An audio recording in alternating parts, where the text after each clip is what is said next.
All right. So, good morning, good afternoon, or good evening, depending upon when you're watching this video. I just wanted to say I've read another chunk of your papers. For the most part, really good job. And again, as it relates to grading the papers, if you believe that you didn't get a fair grade, if you believe that you just didn't like your grade, and it's all good, it's all subjective, right? So there's very few things on our planet that are extremely objective. Most of the things are subjective.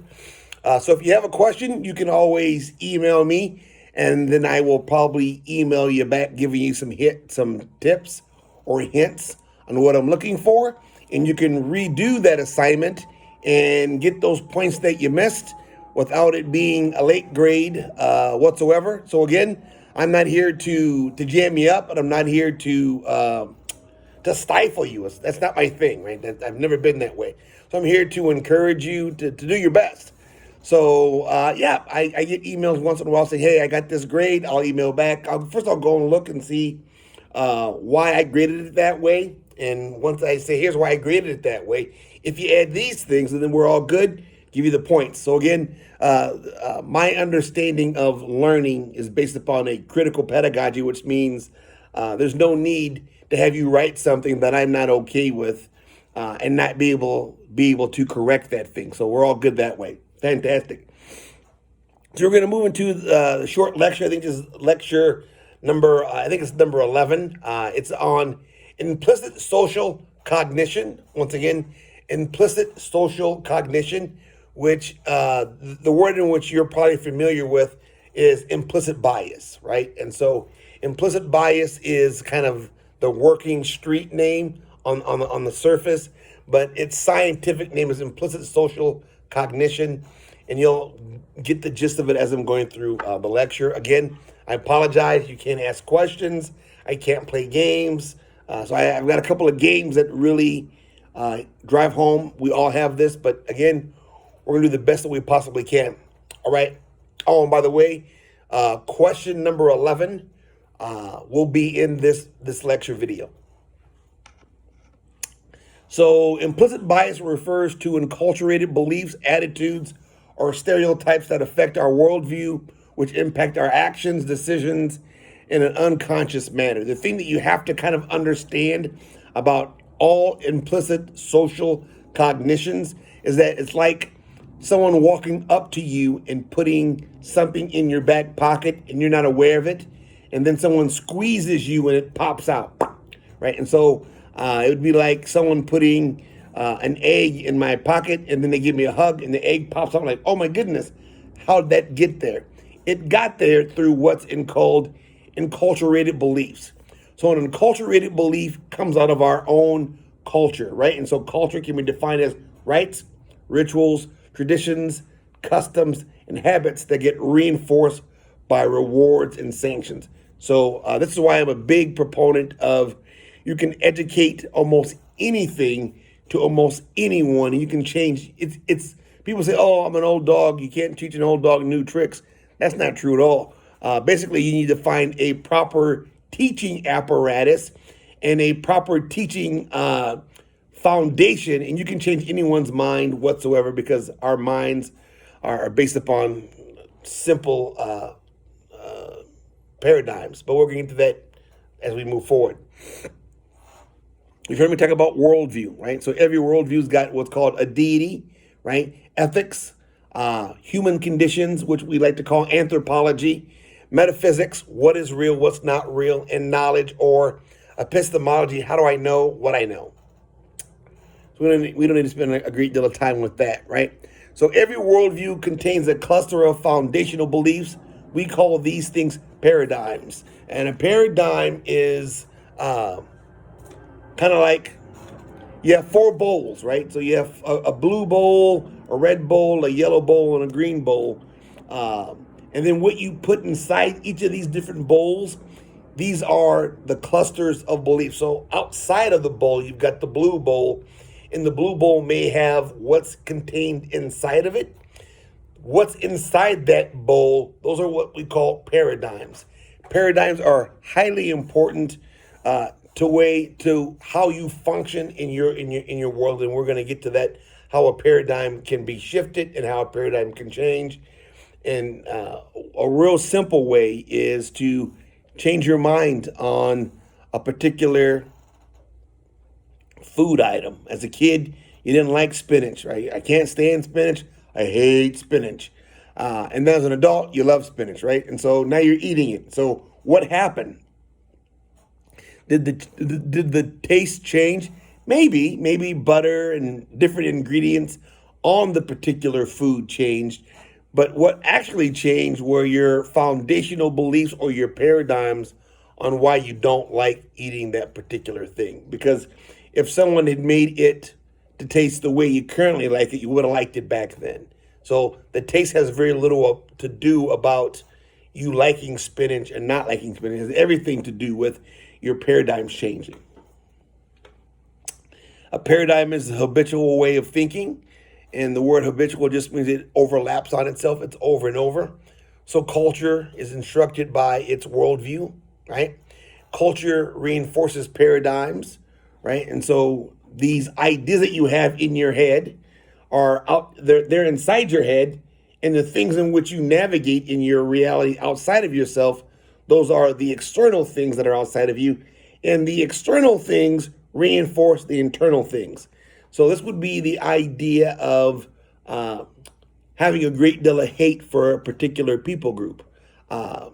If you're raised in a household that sees a particular group a particular way, using words and languages to describe these people in a very negative way, you grow up hearing this, you grow up seeing this, right? And your parents are doing it, you're hearing it, and eventually what's taking place on the outside of you saturates the inside of you, to where what's going on the outside has a major part in what goes on the inside. So again, our paradigms are highly important, and it's always important to always check your paradigms, because it's there where we can switch things around, right? And so those are important things to have an understanding about. As it relates to anti-racism work, that type of work is both a cultural shift, meaning you have to be able to change rites, rituals, traditions, customs, and habits. You have to be able to change those things, right? That's one thing. And then number two, you have to be able to switch around the paradigms, which means people that are addicted to alcohol, it's probably not a good idea in your early sobriety to be visiting bars and all the places that you used to visit when you were an alcoholic, because those things trigger, right? These triggers, they trigger what? They trigger the paradigms, right? And so our paradigms get reinforced by our outside and cultural norms. Again, a great deal of understanding about anthropology and our behavior has to do with things kind of going out and back in and then overlapping. So that's kind of the gist of anthropology, or some of it anyway. Perception. Your perception is never 100%, right? And so you perceive the world exactly the way you perceive the world, not the way it actually is. And so you may say, well, I actually see the world the way it is. Nope, you actually don't. Why? Because of your paradigms, right? And so I think there are like 27 students in the class. And as I'm making these videos, I'm not looking at anyone except for myself. But as you see my image, you don't see the image that you see. You see the images of what I make up in the back of your mind. So my race, my gender, my social economics, my degrees, everything that I am projecting into this screen that you know about me goes into your mind, and then you start going back to the catalog going, oh, it means this, it means that, it means this, it means that. You tie it together in a bow and you go, oh, Professor Sean is like this. We all do this, right? So it's not a problem to have your perception lead the way in most of our lives, right? All right. What else do we have here? So the idea, if we understand this about implicit bias, about being prejudiced, right? And a prejudice is nothing more than prejudgment, right? It's the idea of your paradigms being triggered, and then you give a judgment based upon what you actually see going on, which is your perception. Again, perception and paradigms have a great deal to do with your prejudice, right? Okay. And you may say, well, that's simple as changing the paradigms. Yes, if you take someone who was raised in a home that was prejudiced towards a particular group, and you took that person and you put them in a different cultural setting where that group made up all of the people that were part of this new community, and this person needed to depend upon these people for that, it wouldn't take very long for the new stimulus to kick in and to change the paradigms, right? And so shifting paradigms can be outlandishly difficult or outlandishly easy depending upon different nuances, right? And so training is important across the board. We need to train ourselves to think differently. So there are 4 important understandings of prejudice and why we tend to have them. We tend to have prejudgments based upon gaining a reward and avoiding punishment as a people. It's not my fault, it's their fault. That's a real simple way to say we are in trouble, not because of us, but because of them, right? This is what takes place all the time in politics. The reason why our country is in trouble is because of them. And I don't mean this to say left side and right side. You'll find the left side and the right side doing the same thing to each other side. The reason why our country is in a problem is because of those that are left. And the left will say the reason why we're in trouble is because of the right. Protecting our own self-esteem is by far easier to put prejudgment on other people to protect our self-esteem, right? Those people are naturally stupid.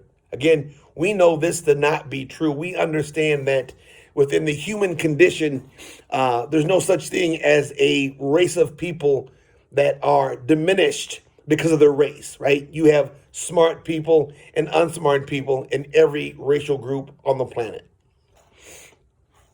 It reinforces our values, right? And so we prejudge or we're prejudiced with other people who have different values than us, right? We do this. We all do this. And the 4th thing that prejudice does in a disorderly way is that it organizes our world of us and them, right? We don't have to have a world of us and them, but we make it so. And again, this is all being driven by our implicit biases. Implicit biases are pervasive, so you can find them everywhere, right? I mean, it isn't like this idea of I have an implicit bias towards this race of people. We have implicit biases across the board. And it doesn't mean that I'm racist. It just means I have implicit biases that help protect me. So it's important to understand that just because humans have implicit biases, we do not have to act out on those implicit biases. Matter of fact, sometimes they're very helpful. It's the idea of power and authority, which I'll get to power and authority here in a little bit. Everyone possesses them. Everyone possesses a leaning, right? We all do this. Everyone has this leaning or this, I like it like this. Implicit biases are related to their brother or their sister explicit biases. And an explicit bias, they're easy. It's because they're on the front part of the brain and we know them. It's like, I don't like onions because they don't taste good, right? That's not the same as saying, I don't know why, but I don't like onions. It's just something about them I haven't figured out yet. And so explicit is knowledge-based. And there are people who are xenophobic, who are homophobic, and who are racist, who they are explicit. They understand exactly why they feel the way they do, compared to an implicit bias might be as simple as going on an elevator and clenching your purse when particular people come in. It might mean someone's walking towards you and you don't know why, but you feel the need to walk out in the street. And again, implicit biases don't have to be surrounded by race. It could be size. I know there are some women who I train with in Krav Maga who are in the gym learning how to deal with bigger framed people like myself because they have a natural fear of being small. And again, why would someone be fearful of being small? Because of paradigms. At some point, there was a trauma, or someone was taught if you're small, you're an easy prey. Well, again, I'm also a jiu-jitsu instructor, and I train with people that are by far smaller than me, that are outlandishly deadly, who are small. And so size doesn't actually matter, but your implicit biases actually do matter.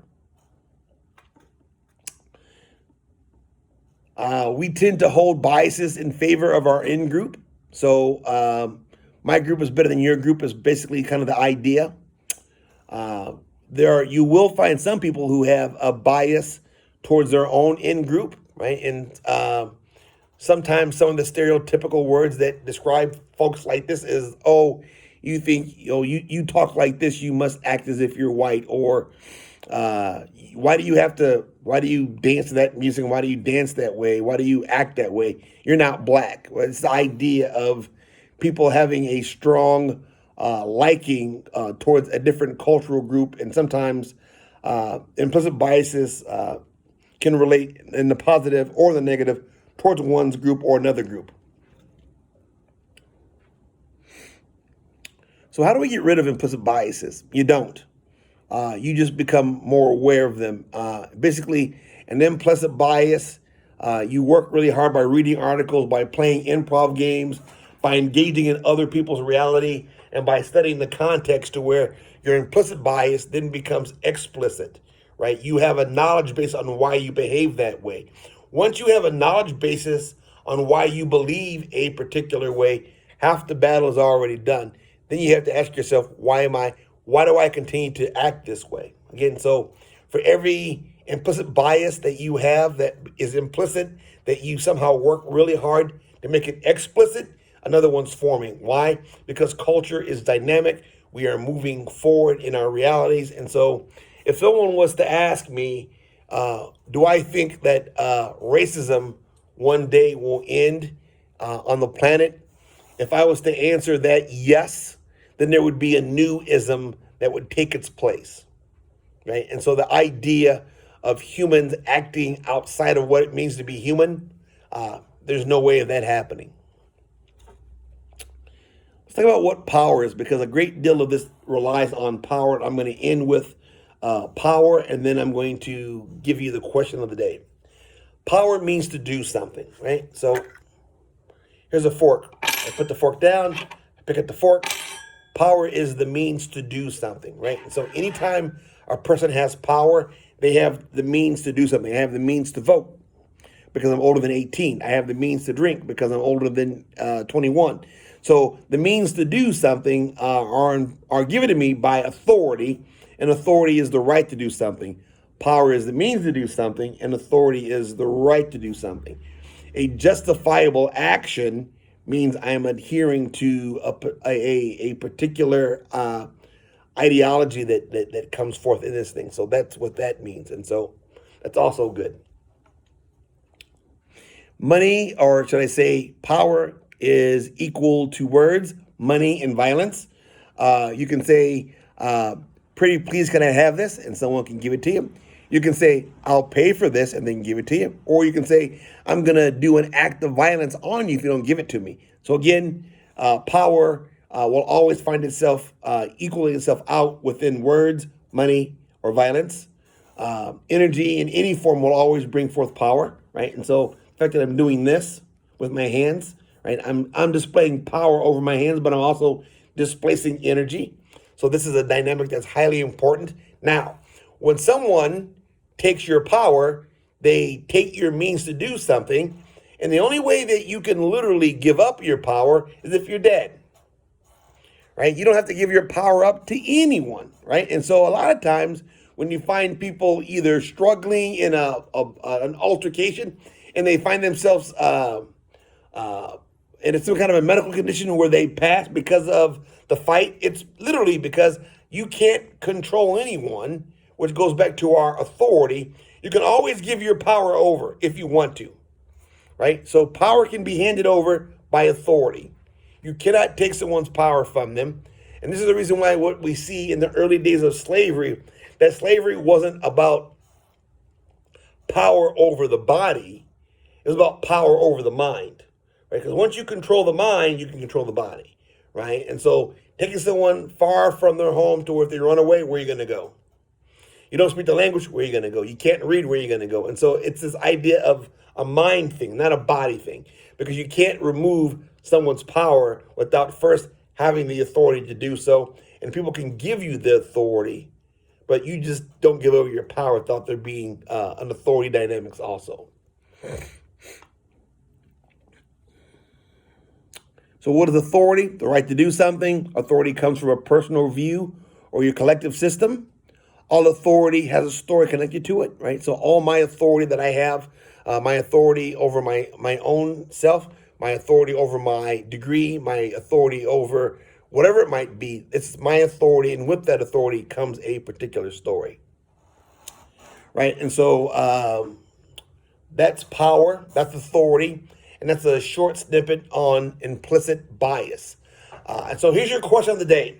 So we have a new president, or we have a new president-elect, and a lot of people in this country are excited about that, and a lot of people are upset about that.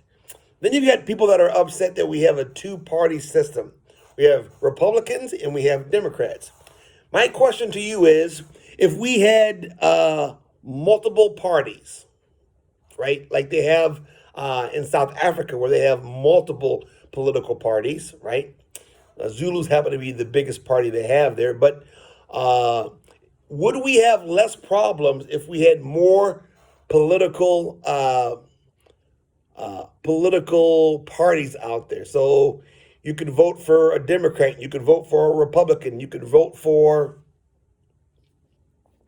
another party, right? And so if we had more parties, would that solve more issues? Or is our two-party system so dysfunctional that we don't get to pick good candidates? We get to pick the lesser of two evils. Peace.